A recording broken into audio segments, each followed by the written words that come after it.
প্রতি বছর উচ্চ মাধ্যমিক পরীক্ষার ফলাফলের পর দেখা যায় প্রচুর শিক্ষার্থী কেবল আইসিটি বিষয়ে অন্যান্য বিষয়ের চেয়ে কম নাম্বার পাচ্ছে। অন্যান্য বিষয়ে এগিয়ে থাকলেও তাদেরকে পিছিয়ে পড়তে হয় আইসিটি বিষয়ে কম নাম্বার থাকার কারণে। এর কারণ কি? এর সবচেয়ে বড় কারণ হচ্ছে শিক্ষার্থীরা আইসিটি বিষয়টিকে ভালোভাবে আয়ত্ত করে না।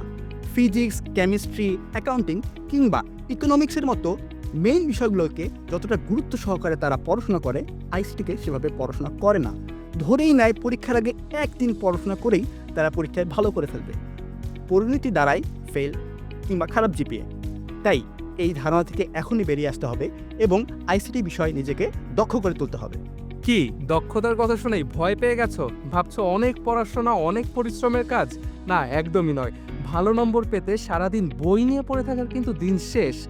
কারণ পরীক্ষায় সর্বোচ্চ নাম্বার পেতে এখন থেকে তুমি শিখবে তোমার ইচ্ছে মতো, যখন খুশি তখন। কারণ তোমার সাথে রয়েছে দেশসেরা ই-লার্নিং প্ল্যাটফর্ম ব্রাইট স্কিলস।